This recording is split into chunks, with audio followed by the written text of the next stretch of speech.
একবার স্ত্রী সবাস করার পর ফ্রেশ না হয়ে আবার মিলিত হলে কি গুনাহ হবে? স্ত্রী মারা গেলে স্বামী গোসল করাতে পারবে?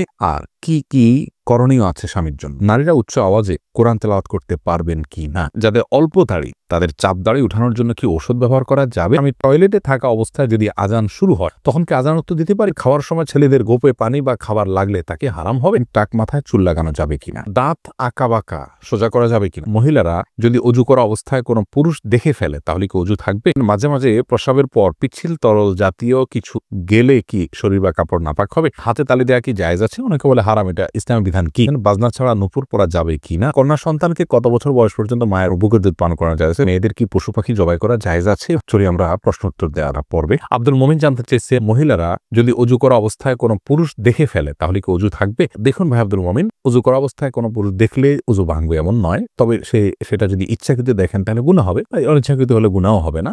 কিন্তু এই দেখার সাথে অজু ভাঙার কোনো সম্পর্ক না, অজু থাকবে ইনশাআল্লাহ। মাহফুজ মুন্না আপনি জানতে চেয়েছেন, খাওয়ার সময় ছেলেদের গোপে পানি বা খাবার লাগলে তাকে হারাম হবে? না, এমন কোনো কথা নেই। গোপে পানি বা খাবার লাগলে হারাম হয়ে যাবে, এটা জায়েজ নাই। এমনি লিটন হোসেন জানতে চেয়েছেন, দাঁত আঁকা বাঁকা সোজা করা যাবে কিনা? হ্যাঁ, যাবে, কোনো অসুবিধা নেই। আঁকা বাঁকা দাঁতকে সোজা করাতে কোনো অসুবিধা নেই, এটা খুবই সাধারণ একটি বিষয়, অনেকে করে থাকেন আজকাল, অসুবিধা নেই ইনশাআল্লাহ। এমনি বাপ্পি জানতে চেয়েছেন, আমি টয়লেটে থাকা অবস্থায় যদি আজান শুরু হয় তখন কি আজান উত্তর দিতে পারি? না ভাই, আপনি অপেক্ষা করবেন, বের হয়ে আজান উত্তর দিয়ে দিবেন। এমনি নাসির উদ্দিন জানতে চেয়েছেন, মাঝে মাঝে প্রস্রাবের পর পিচ্ছিল তরল জাতীয় কিছু গেলে কি শরীর বা কাপড় নাপাক হবে? যদি শরীরে লাগে তাহলে সে অংশটা ধুয়ে ফেলবেন, কাপড় লাগলে সে অংশটা ধুয়ে ফেলবেন, বাস, তাহলেই চলবে।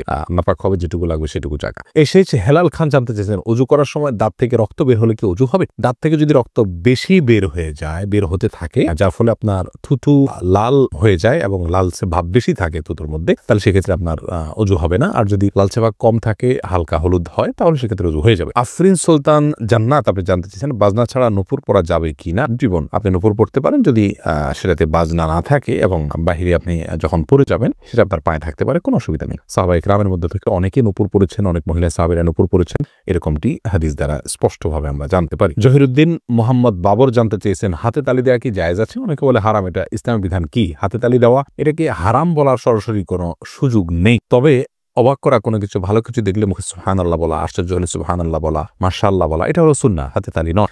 কিন্তু যদি কেউ হাতে তালি দেন তাহলে সেক্ষেত্রে হারাম হয়ে যাবে, এটা মোটেও সঠিক নয়। এম এস আল মাহমুদ জানতে চেয়েছেন, কন্যা সন্তানকে কত বছর বয়স পর্যন্ত মায়ের বুকের দুধ পান করানো যায়? কন্যা এবং ছেলে সন্তান সবার জন্য একই বিধান, 2 বছর পান করাবেন। ইমাম আবু হানিফার মতে তার বেশি পান করানো জায়েজ নাই, অন্যান্য ইমামদের অনেকের মতে জায়েজ আছে, যেহেতু কোনো নিষেধাজ্ঞা নেই, যেহেতু আল্লাহ কোরআন কারিমে হাওলাইনে কামেলাইনে বলেছেন, লিমান ওই আরাদা আন ইউতিম্মা রাদাআহ, যে ব্যক্তি দুধ পান করার সময় পূর্ণাঙ্গতায় পৌঁছাতে পান তিনি 2 বছর করাবেন। আল্লাহ তাআলা পরিষ্কার বলেছেন, এজন্য 2 বছর করানো জায়েজ আছে। সায়েন্টিফিকলি বিষয়টা প্রমাণিত যে পরে আর মায়ের বুকের দুধে কোনো উপকারিতা বাচ্চার জন্য থাকে না, এজন্য 2 বছর পান করাবেন, ছেলে হোক মেয়ে হোক, যে মানে উভয় ক্ষেত্রে। খালেদা আক্তার জানতে চান, মেয়েরা পর্দা না করলে মা বাবার কবরে কি আযাব হবে? মা বাবার যদি সেখানে কোনো দায় থাকে, ত্রুটি থাকে, তাহলে সেক্ষেত্রে তাদের আযাব হতে পারে, কিন্তু মা বাবা যদি তাদেরকে সঠিক পথের দিশা দিয়ে থাকেন, বুঝিয়ে থাকেন, দায়িত্ব পালন করে থাকেন, তাহলে সেক্ষেত্রে তাদের দায়ভার তারা শুধু সন্তানরাই বহন করবে, মা বাবার কোনো কিছু দায়ভার চাপানো হবে না। আল্লাহ বলেছেন, লা তাযিরু ওয়াজরাতুন উযরা উখরা, কারোর দায়ভার অন্য কেউ বহন করবে না। লাইসা লিল-ইনসানি ইল্লা মা সাআ, প্রত্যেকে যা করবে তারই তিনি দায় নিবেন। তামান্না ইসলাম সেতু আপনি জানতে চেয়েছেন, মেয়েদের কি পশু পাখি জবাই করা জায়েজ আছে? বোন, অবশ্যই জায়েজ আছে। মুরগি, হাঁস, এই জাতীয় পশু পাখি, গরু, এগুলো জবাই করার ক্ষেত্রে অনেক উদাহরণ আমাদের সমাজে আছে। যেমন ভাই বোন দুজন মিলে একসাথে গরু জবাই করতে পারবেন না শেয়ারে। তারপরে আপনার মেয়েরা গরু বা ছাগল বা কোনো পশু জবাই করতে পারবেন না। গোসল ফরজ অবস্থায় গরু ছাগল জবাই করা যাবে না। স্বামী স্ত্রী একজন ধরবেন, একজন জবাই করলেও করা যাবে না।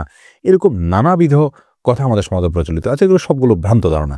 ছেলেরা যেমন জবাই করতে পারবেন, মেয়েরাও কিন্তু সেভাবে আপনার জবাই করতে পারবেন, কোনো অসুবিধা নেই। জবের যে শর্ত আছে, বিসমিল্লাহ আল্লাহু আকবার বলে জবাই করে ফেলবেন। রবিউল ইসলাম জানতে চেয়েছে, কোনো কিছুতে পা লাগলে সালাম করা কি জায়েজ? না ভাই, কোনো কিছুতে পাও লাগলে সেখানে হাত দিয়ে সালাম করতে হবে। হাত দিয়ে যদি সালাম হয় না, পা শুয়ে এটাকে সম্মান করতে কোনো কথা নেই। কিন্তু আমাদের সমাজ যেহেতু পাও লাগাটাকে অসম্মান মনে করা হয়, এটা ওরফ, আর ওরফের একটা এতেবার এবং গ্রহণযোগ্যতা ইসলামের শরীয়তে আছে, যার কারণে কারোর গায়ে পাও লাগলে সেটা লাথি দেওয়ার সাথে কিছুটা সাদৃশ্যপূর্ণ হওয়ার কারণে আমাদের সমাজ এটাকে দূষণীয় মনে করে। আরবেনরা দূষণীয় মনে করে না, তাদের জন্য পাওয়া লাগলেও এটাকে কিছু মনে করে না। তো আমাদের সমাজে যদি দূষণীয় মনে করা হয়, সেহেতু যার কাছে যার গায়ে পাওয়া লেগেছে তাকে যদি আপনি একটু টাচ করে আপনি আসলে পাওয়া লাগাতে চাননি, হাত লাগাতে চেয়েছেন অথবা অশ্রদ্ধা করতে চান, এটা বোঝাতে চান, তাহলে সেটা ঠিক আছে।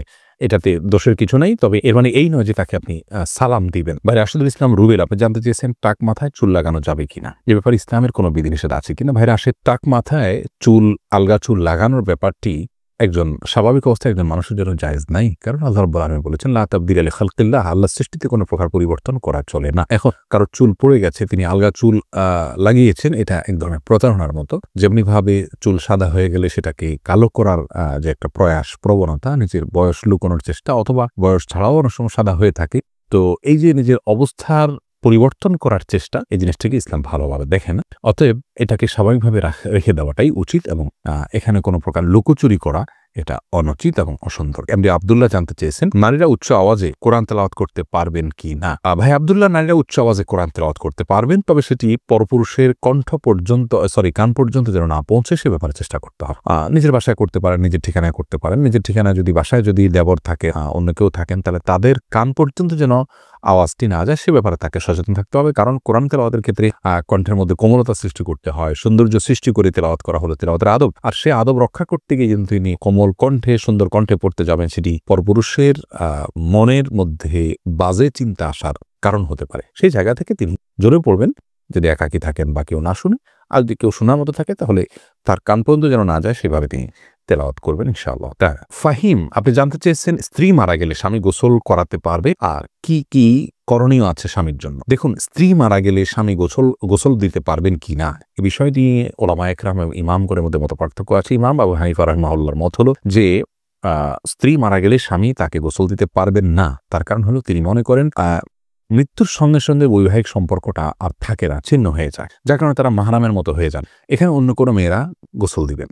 যদিও অন্য ইমামদের অনেকেরই মত হলো যে না, বৈবাহিক সম্পর্ক মৃত্যুর মাধ্যমে ভেঙে যায় না, বরং বৈবাহিক সম্পর্ক তালাক না দিলে সেটি কিয়ামত পর্যন্ত বরং চিরকালের জন্য, অনন্তকালের জন্যই সম্পর্কটা হয়ে যায়। যার কারণে তাদের দৃষ্টিকোণ হলো যে স্বামী তার স্ত্রীকে গোসল দিতে পারবেন, স্ত্রী তার স্বামীকে গোসল দিতে পারবেন। তো এক্ষেত্রে যদি ভিন্ন কোনো ভালো মহিলা থাকেন যিনি গোসল দিতে পারেন সেটা ভালো, এবং এক্ষেত্রে কোনো অসুবিধা নেই। জোনায়েদ, আপনি জানতে চেয়েছেন যাদের অল্প দাড়ি তাদের চাপ দাড়ি উঠানোর জন্য কি ঔষধ ব্যবহার করা যাবে। ভাই সাইদ জোনায়েদ, ঔষধ ব্যবহার করে দাড়ি উঠানো এটা যদি স্বাস্থ্যের জন্য ক্ষতিকর হয়, ক্ষতিকর হওয়ার কথা স্বাভাবিকভাবে, যদি ক্ষতিকর হয় তাহলে কিন্তু এটা করা জায়েজ নাই। আল্লাহ রাব্বুল আলামিন বলেছেন ওয়ালা তালকু বিআইদিকুম ইলা তাহলুকা, তোমরা নিজেদেরকে ধ্বংসের দিকে, ক্ষতির দিকে ঠেলে দিও না। অতএব এমন কোনো ঔষধ ব্যবহার করা যাবে না যে ঔষধ ব্যবহার করলে আমাদের ক্ষতি হতে পারে। আর যদি কোনো প্রকার ক্ষতি না হয় তাহলে সেক্ষেত্রে দাড়ি গজানোর জন্য তিনি যদি কোনো মেডিসিন ইউজ করেন, করতে পারেন, কোনো অসুবিধা নেই। তবে মনে রাখা উচিত আল্লাহ রাব্বুল আলামিন তাকে যেভাবে সৃষ্টি করেছেন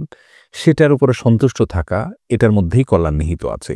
চাপদাড়ি বা গালভর্তি দাড়ি হলে অনেক সুন্দর দেখা যাবে, সন্দেহ নাই, কিন্তু আল্লাহ রাব্বুল আলামিন আমাকে যেভাবে সৃষ্টি করেছেন, আল্লাহর এই ফয়সালায় সন্তুষ্ট হয়ে যাওয়া, এটার ভেতরে কিন্তু এক ধরনের তৃপ্তি আছে, এর মধ্যে এক ধরনের শান্তি আছে। এই জন্য এই ধরনের পথগুলো অবলম্বন না করা ভালো। কিন্তু যদি স্বাস্থ্যের জন্য ক্ষতিকর কিছু না হয় তাহলে করতে পারে, কোনো নিষেধাজ্ঞা নেই। আব্দুল হামিদ রিপন জানতে চেয়েছেন একবার স্ত্রী সবাস করার পর ফ্রেশ না হয়ে আবার মিলিত হলে কি গুনাহ হবে? কোনো গুনাহ হবে না, তবে মাঝে যদি অজু করে নেওয়া যায় তাহলে সেটা সুন্নাত আদায় হবে, না করলেও গুনাহ হবে না।